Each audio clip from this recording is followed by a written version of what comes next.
Hello friends, welcome back to another lecture on statics IQ. Statics IQ में आप सभी का स्वागत है। दोस्तों, जैसा कि आप सभी को पता है, कल 10 जनवरी से आप सभी की एसएससी जीडी 2023 की एग्जामिनेशन का आगाज होने वाला है। इन जो एग्जाम होने वाली है, इनको मद्देनजर रखते हुए आप सभी के लिए जो स्पेशल वर्दी बैच लॉन्च किया गया था, इसमें हम बात कर रहे हैं टॉप 500 पीवाई के एमसीक्यूज। जी हाँ, टॉप 500 पीवाई के एमसीक्यूज के ऊपर चर्चा करते हैं और इन पे दोस्तों आपको फुल एनालिसिस मिलता है। जो पिछली बार 2021 में कौन कौन से टॉपिक से किस प्रकार से क्वेश्चन पूछे गए हैं, कितने क्वेश्चन किस टॉपिक से पूछे गए हैं, इस तमाम प्रकार से हम यहाँ पे चर्चा करने के लिए हर रोज यहाँ पे शाम 3 बजे उपस्थित होते हैं। और आप सबको यहाँ पे हिंदी की जो पीवाईक्यू का है वह जो क्लासेज मिलती है। आज नंबर जो पीवाईक्यू क्लास नंबर 5 होने वाली है। पिछली चार क्लासेज हो चुकी है। मैं आशा करता हूँ आपने उन सभी क्लासेज का निरंतर अध्ययन किया होगा और आज जो अंतिम क्लास होने वाली है उसके बाद में दोस्तों आपको कल सुबह से आपको जो 10 जनवरी है, उस 10 जनवरी से आपको प्रथम शिफ्ट की एग्जामिनेशन होने वाली है। तो कल से आपका जो एसएससी जीडी 2023 की एग्जामिनेशन का आगाज हो चुका है। आप सभी के का उन सभी एग्जामों के लिए बेस्ट ऑफ लक। आपका जो आने वाला 2023 है, इसमें आप वर्दी पहने, ऐसी हमारी शुभकामनाओं के साथ। ऐसा हम जो आपका अपना यूट्यूब चैनल स्टैटिक्स आईक्यू है, ऐसी कामनाएं करता है। तो चलिए बिना समय खराब करते हुए आज के हम जो क्वेश्चन होने वाले हैं उनके ऊपर चर्चा करते हैं। तो दोस्तों, आप सभी से एक छोटा सा निवेदन है, यदि आज आप हमारे चैनल से जुड़े हैं तो चैनल को सब्सक्राइब करके बेल आइकन पर प्रेस कर दीजिएगा, ताकि इस प्रकार की तमाम वीडियो आपको सही समय से मिल सके और आपने जो सपना देख रखा है 2023 में वर्दी पहनने का, वह सपना पूरा हो सके। तो चलिए बिना समय खराब करते हुए आज की इस सेशन का आगाज करते हैं और प्रथम क्वेश्चन की ओर प्रस्थान करते हैं। पहला क्वेश्चन पूछा गया है, ताप का विलोम शब्द क्या होगा? तो ताप का विलोम शब्द यहाँ पे पूछा गया है। ताप यानी होता है गर्म में और शीत यानी होता है ठंडा। तो ताप का विलोम शब्द दोस्तों यहाँ से शीत होने वाला है। तो ऑप्शन नंबर 2 राइट होगा। चलिए इसी क्रम में आगे बढ़ते हैं और अगले क्वेश्चन पर बात करते हैं। सही वर्तनी वाले शब्द का चयन करना है। तो दोस्तों यहाँ पे शब्द बताया गया है सौहार्द्र, और सौहार्द्र दोस्तों इस प्रकार लिखा जाता है। तो इस प्रकार कौन से ऑप्शन में दिया गया है? तो दोस्तों ऑप्शन नंबर 1 राइट होने वाला है, क्योंकि सौहार्द्र की सही वर्तनी ऑप्शन नंबर 1 में दी गई है। चलिए अगले इंपॉर्टेंट क्वेश्चन के ऊपर बात करते हैं। दिए गए वाक्य में रेखांकित खंड को प्रतिस्थापित करने के लिए सबसे उपयुक्त विकल्प का चयन करें। यदि इसे प्रतिस्थापित करने की आवश्यकता नहीं है तो विकल्प किसी बदलाव की आवश्यकता नहीं का भी चयन कर सकते हैं। तो दोस्तों आप सभी के सामने वाक्य दिया गया है और रेखांकित खंड दिया गया है। इस रेखांकित खंड को आपको दोस्तों दिए गए ऑप्शन के आधार पर प्रतिस्थापित करना है। प्रतिस्थापित करने से यहाँ आशय है कि इस जो अंडरलाइन किए हुए जो वाक्य है उसके स्थान पर नीचे में से ऑप्शन में से एक को रखना है। तो चलिए वाक्य की ओर ध्यान करते हैं। उसका दुर्भाग्य था और इसलिए वह परीक्षा में बैठ न सके। तो दोस्तों यहाँ पे आप देख रहे हैं कि उसका दुर्भाग्य था और इसलिए वह परीक्षा में बैठ नहीं सके। तो बैठ नहीं सके अनेकों के लिए आ गया और यहाँ पे वह आया है, तो वह यहाँ पे एक वचन है। तो दोस्तों यहाँ पर तो परीक्षा में बैठ न सका आना चाहिए था। जी हाँ, तो यहाँ पे हम परिवर्तन करेंगे तो यहाँ पे करेंगे इसलिए वह परीक्षा में बैठे न सका, ये गलत है। इसलिए वह परीक्षा में बैठ न सका, तो यहाँ से आपका ऑप्शन नंबर 2 राइट होता है। चलिए आगे बढ़ते हैं और अगले क्वेश्चन पर बात करते हैं। अगला क्वेश्चन भी उसी प्रकार से पूछा गया है कि जो रेखांकित खंड है उसे प्रतिस्थापित करना है। दिए गए आपके आंसर के आधार पर संतुष्ट होने के कारण उसने कभी शिकायत नहीं की। तो दोस्तों संतुष्ट होने के कारण उसने कभी शिकायत नहीं की। तो दिया गया वाक्य पूर्णतः शुद्ध है। जी हाँ, पूर्णतः शुद्ध वाक्य है। तो इसमें किसी बदलाव की आवश्यकता नहीं है। जी हाँ, उसमें किसी बदलाव की आवश्यकता नहीं है। यहाँ से क्वेश्चन नंबर 4 का आंसर होता है ऑप्शन नंबर 2। चलिएगा इसी क्रम में आगे बढ़ते हैं और अगले क्वेश्चन पर बात करते हैं। दिए गए वाक्य का वह भाग ज्ञात करें जिसमें कोई त्रुटि है। यदि कोई त्रुटि नहीं तो कोई त्रुटि नहीं विकल्प का चयन करें। तो दोस्तों यहाँ से आपका दिया गया वाक्य है, पिताजी को मुझे कुछ रुपए दिए। तो पिताजी को मुझे कुछ रुपए दिए के स्थान पर दोस्तों यहाँ पे आना चाहिए था, पिताजी ने मुझे कुछ रुपए दिए। जी हाँ, आप देख पा रहे हैं जब क्वेश्चन का आप दिया हुआ जो वाक्य है इसमें उच्चारण करने मात्र से इस प्रकार के क्वेश्चन को आप राइट कर सकते हैं। तो दोस्तों यहाँ पे वाक्य दिया गया है, पिताजी को मुझे कुछ रुपए दिए। तो दोस्तों यहाँ पे आप देख पा रहे हैं जो प्रथम जो यहाँ पे डैश दिया गया है इसमें त्रुटि है, पिताजी ने मुझे कुछ रुपए दिए। तो यही इस प्रकार से आना चाहिए था। तो यहाँ पे दोस्तों आपको ऑप्शन नंबर 1 यहाँ पे आंसर होने वाला है, जो कि ऑप्शन नंबर 4 में दिया गया है। तो यहाँ से आपका ऑप्शन नंबर 4 राइट होता है। चलिए इसी क्रम में अगला क्वेश्चन भी इसी प्रकार के क्वेश्चन से पूछा गया है कि बिल के भुगतान न करने पर तुम्हें माल वापस करना होगा। तो बिल के भुगतान न करने पर, तो दोस्तों आप देख पा रहे हैं कि ये जो प्रथम ऑप्शन दिया गया है बिल के भुगतान, तो यहाँ पे आना चाहिए बिल का भुगतान। जी हाँ, बिल का भुगतान न करने पर तुम्हें माल वापस करना होगा। तो जो दोस्तों आप पहला भाग देख पा रहे हैं, इस भाग में ही त्रुटि है। तो पहला भाग दोस्तों ऑप्शन नंबर 4 में दिया गया है, तो यहां से भी आपका ऑप्शन नंबर 4 राइट होता है। चलिए आगे बढ़ते हैं और अगले क्वेश्चन पर बात करते हैं।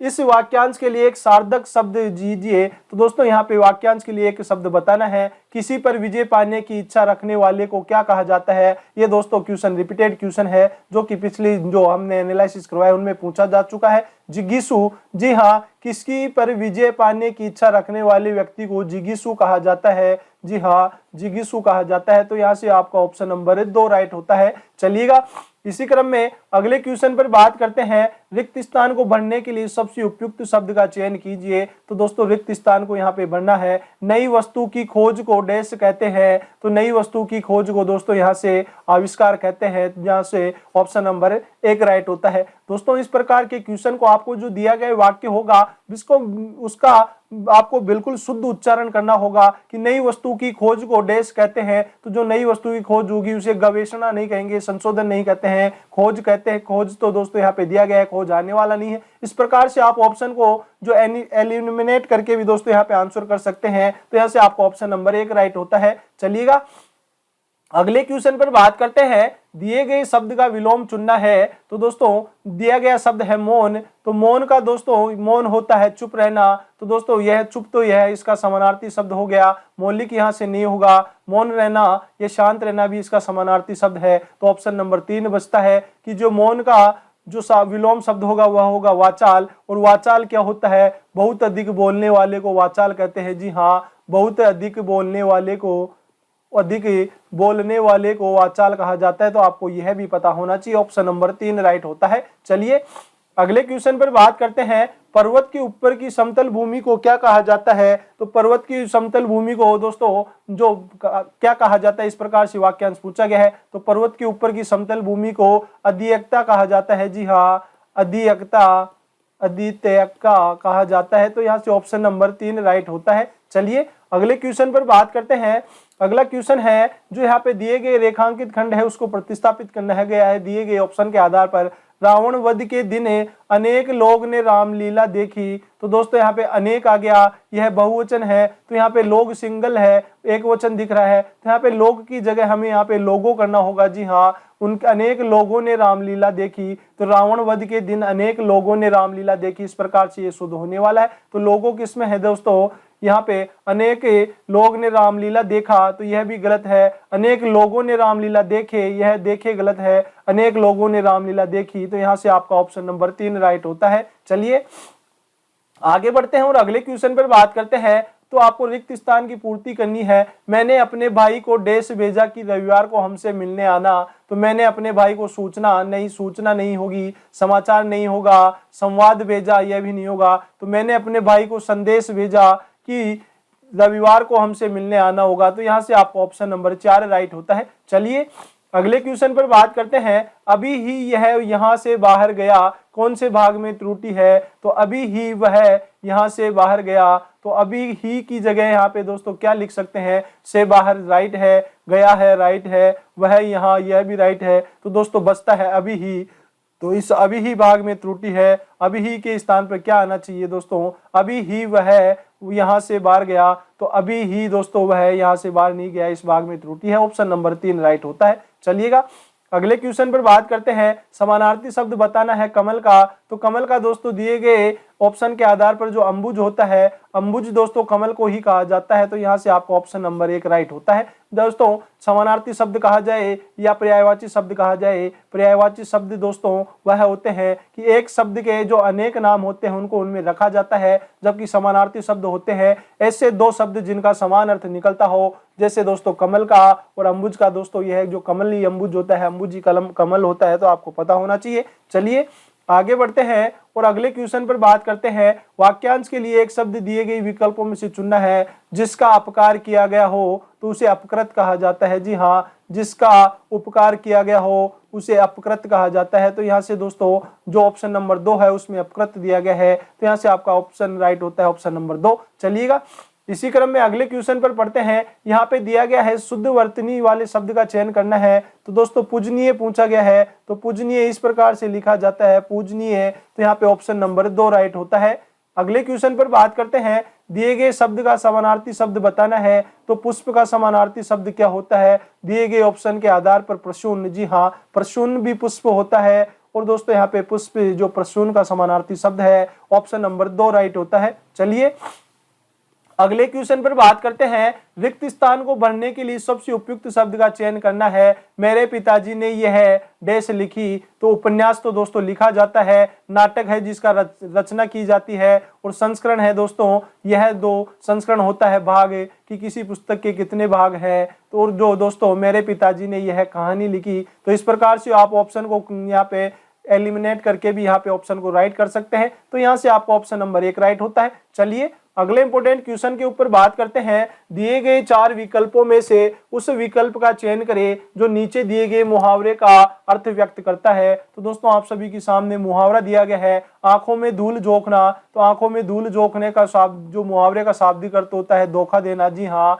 धोखा देना होता है, जो आंखों में धूल झोंकना होता है। तो यहाँ से आपका ऑप्शन नंबर 4 राइट होता है। चलिए अगले क्वेश्चन पर बात करते हैं। तो 4 विकल्पों में से उस विकल्प का चयन करना है जो मुहावरे का अर्थ बताता है। देवता कूच कर जाना, देवता कूच कर जाने से हास्य है दोस्तों घबरा जाना। घबरा जाने का जो मुहावरा है दोस्तों शाब्दिक अर्थ होता है वह होता है घबरा जाना। देवता कूच कर जाने का शाब्दिक अर्थ घबरा जाना, ऑप्शन नंबर 4 राइट होता है। चलिए अब बात करते हैं 21 से लेकर 25 तक के क्वेश्चन का, जो कि आपको पता है कि 2021 में हर शिफ्ट में दोस्तों ये 5 क्वेश्चन गद्यांश से पूछे गए हैं। और आपके आने वाली जो कल से एग्जाम होने वाली 2023 जनवरी 10 जनवरी से, उसमें भी दोस्तों समथिंग 4 क्वेश्चन यहाँ पे पूछे जाने वाले हैं जो कि गद्यांश से पूछे जाएंगे। यदि दोस्तों आपने हमारे चैनल को सब्सक्राइब नहीं किया है तो चैनल को स्टैटिक्स IQ को आप सब्सक्राइब कर लीजिएगा, क्योंकि यहाँ से आपको कल से जो एग्जाम होने वाली है उनका रियल एनालिसिस, जी हाँ बिल्कुल 100% रियल एनालिसिस यहाँ पे मिलने वाला है। आपको किस प्रकार से क्वेश्चन पूछे जा रहे हैं,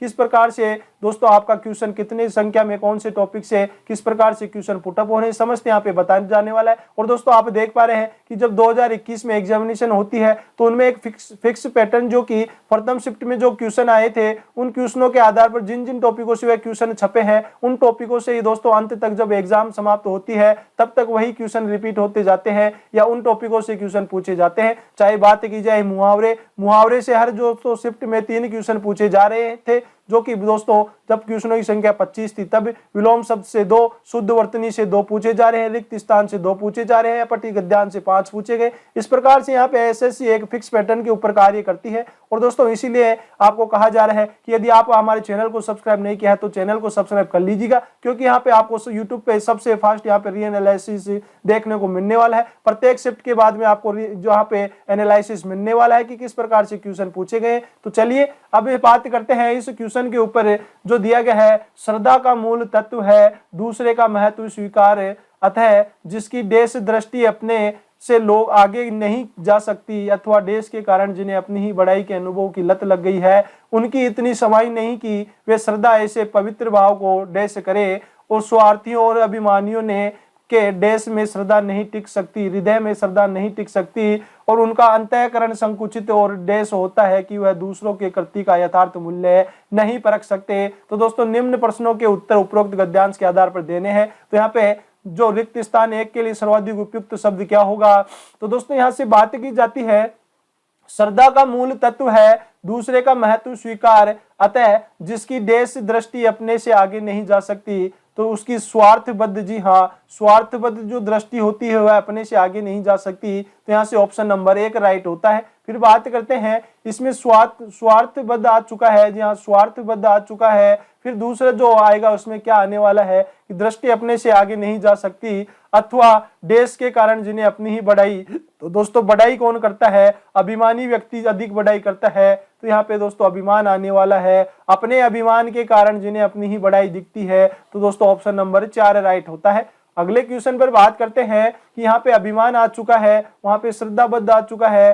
तो यहाँ पे अभिमान के कारण जिन्हें अपनी बड़ाई के अनुभव की लत लग गई है, उनकी इतनी समय नहीं कि वे श्रद्धा ऐसे पवित्र भाव को देश करें, तो ऐसे भाव को क्या करेंगे दोस्तों, धारण करना चाहिए। जी हाँ, धारण करें। तो यहाँ से ऑप्शन नंबर 1 राइट होता है। अभिमान और धारण के बाद में यहाँ पे अभिमान आ चुका है और यहाँ पे हम भाव को धारण कर चुके हैं। तो इसके बाद में स्वार्थी और अभिमानियों के हृदय में, जी हाँ, स्वाभिमानियों और अभिमानियों के हृदयों में श्रद्धा नहीं टिक सकती, उनका अंतःकरण संकुचित और देश होता है। तो यहाँ से ऑप्शन नंबर 3 राइट होता है। तो यहाँ पे हृदय यहाँ पे आ चुका, स्वार्थियों और अभिमानियों के हृदयों में श्रद्धा नहीं टिक सकती, उनका अंतःकरण संकुचित और देश होता है। तो यहाँ पे मलिन होता है, जी हाँ, गंदा होता है, तभी उसकी इन प्रकार की सोच होती है। वह दूसरों के कृत्य का यथार्थ मूल्य नहीं परख सकते। तो इस प्रकार से दोस्तों आप इस गद्यांश को एक शुद्ध उच्चारण के साथ यहाँ पे रिवीजन या जो रिपीट करने मात्र से इन 5 क्वेश्चनों का गर्दा उड़ा सकते हैं। तो दोस्तों मैं आशा करता हूं कि आज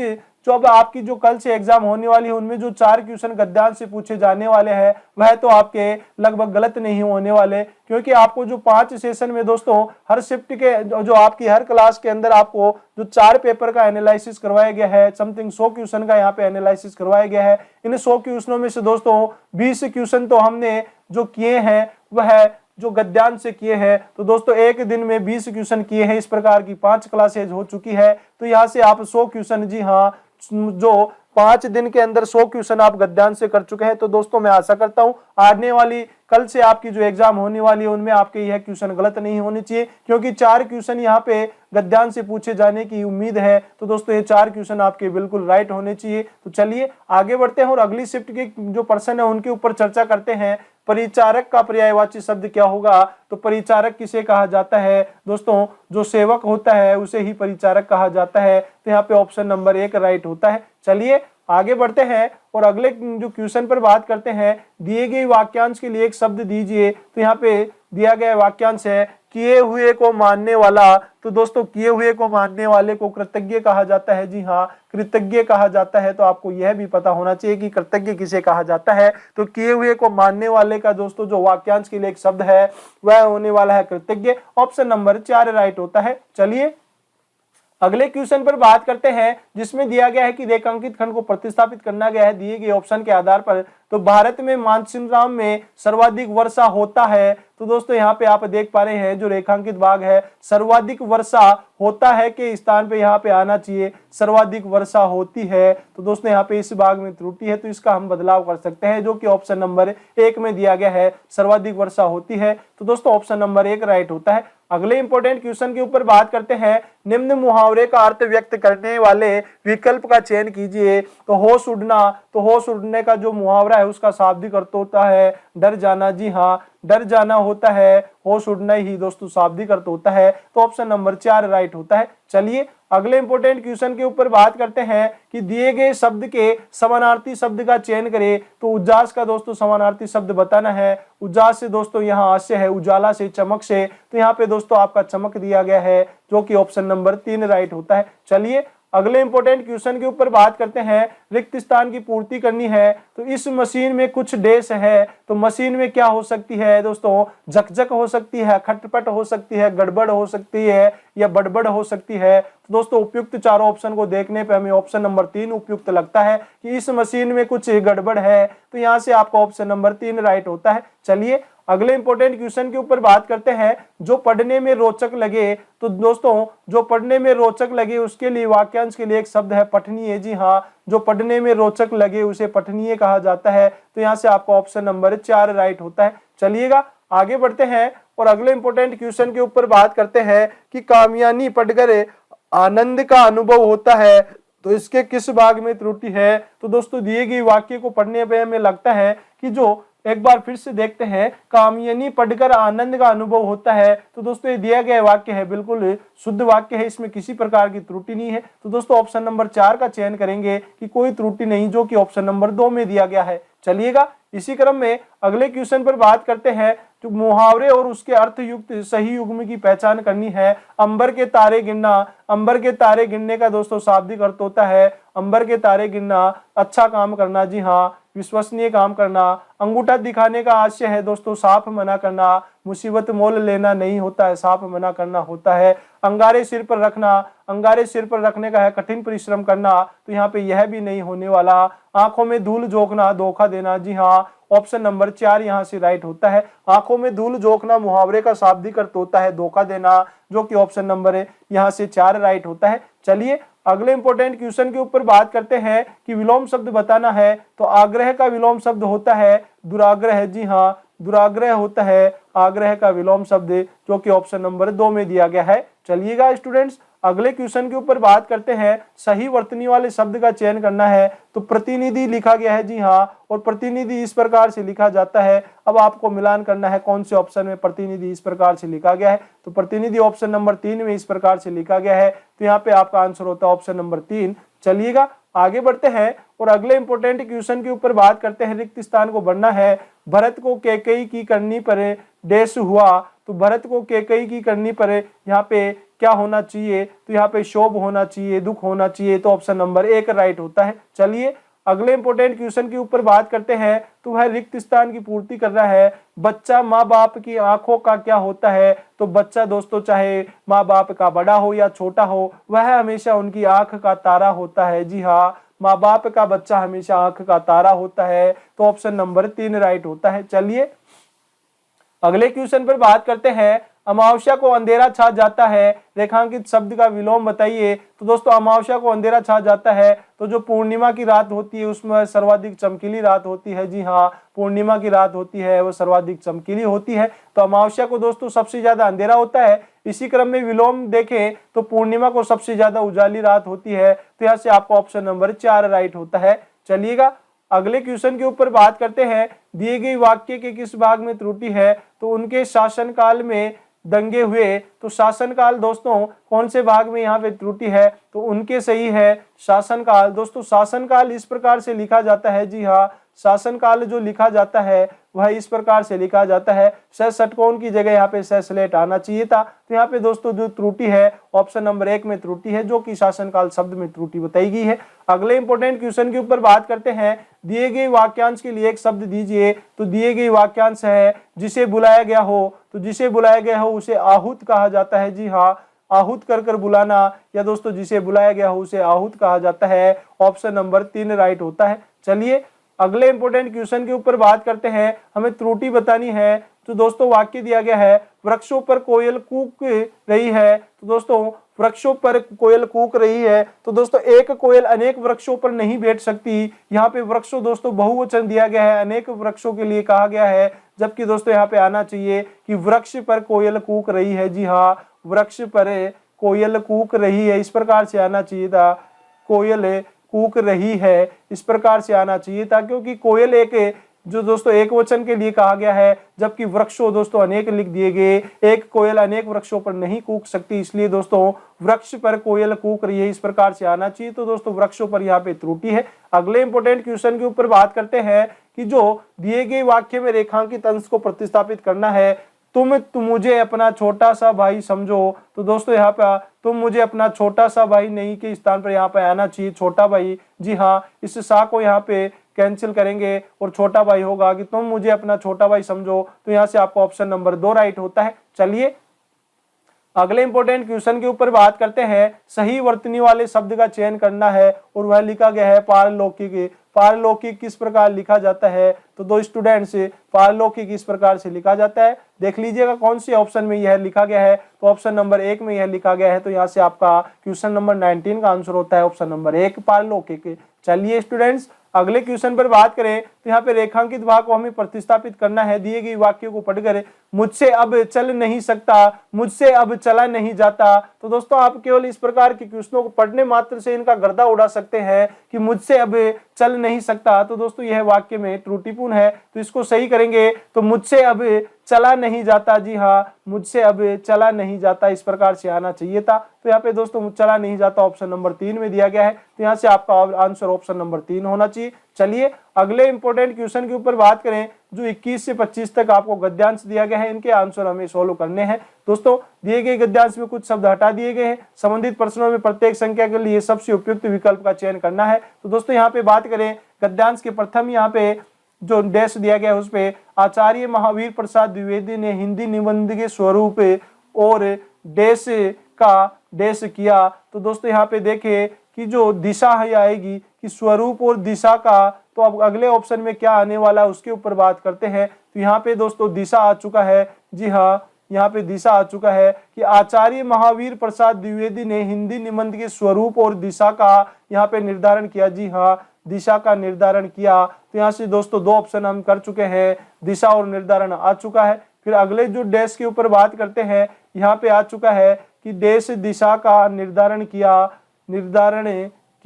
और भाषा की डैश पर बल देने के कारण, तो दोस्तों भाषा की शुद्धता पे बल देने के कारण, जी हाँ भाषा की शुद्धता पर बल देने के कारण दोस्तों दिशा निर्धारण किया और भाषा की शुद्धता पर बल देने के कारण इसके डैश के निबंध, तो इस युग के निबंध, जी हाँ इस युग के निबंध प्रौढ़ व्यवस्थित और गंभीर है। अगले क्वेश्चन पर बात करते हैं, तो इस युग के निबंध प्रौढ़ व्यवस्थित और गंभीर है। इनमें विषयों की विविधता और विचारों की दोस्तों डैश मिलती है, गहनता मिलती है। तो दोस्तों इस प्रकार से क्वेश्चन को केवल ऑप्शन को देखकर आप आसानी से सोल्व कर सकते हैं। तो दोस्तों आज के सेशन में हमने देखा कि किस प्रकार से दोस्तों 25 क्वेश्चनों में यहाँ पे कौन से टॉपिक से क्वेश्चन पूछे जाते हैं। तो दोस्तों लगभग मुहावरे से 3 क्वेश्चन पूछे जा रहे हैं, विलोम शब्द से 2 क्वेश्चन है, 2 क्वेश्चन रिक्त स्थान भरने से पूछे गए हैं, 2 क्वेश्चन वाक्यांश के लिए एक शब्द से पूछा गया है। और दोस्तों यहाँ पे और क्वेश्चन पूछे जा रहे हैं,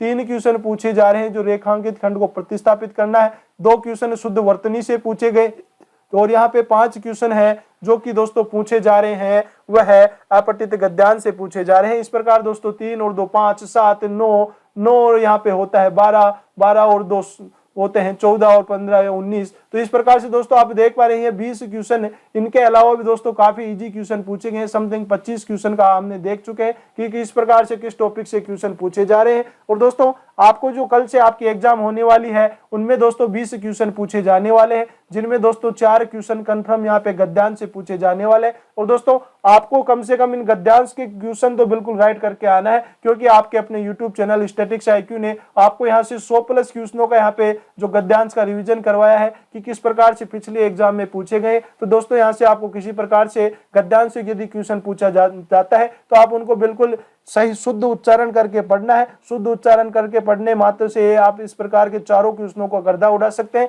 तो दोस्तों थैंक्स फॉर वॉचिंग। यदि आपको सेशन अच्छा लगा है तो ज्यादा से ज्यादा लाइक कीजिए, शेयर कीजिएगा अपने जिन भाइयों दोस्तों के पास जिनका आगे आने वाली शिफ्टों में एग्जाम है। तो दोस्तों मिलते हैं अगले सेशन के साथ। उससे पहले यदि आज ही आप हमारे चैनल से जुड़े हैं तो चैनल को सब्सक्राइब करके बेल आइकन पे प्रेस कर दीजिएगा ताकि इस प्रकार की वीडियो आपको सही समय से मिल सके। चलिए दोस्तों अब समय हो चुका आप सबसे विदा लेने का। मिलते हैं अगले जो कल है जो आपकी 10 जनवरी से एग्जाम स्टार्ट होने वाली है। 10 जनवरी के फर्स्ट शिफ्ट के एनालिसिस के साथ मिलते हैं। जय हिंद, जय भारत।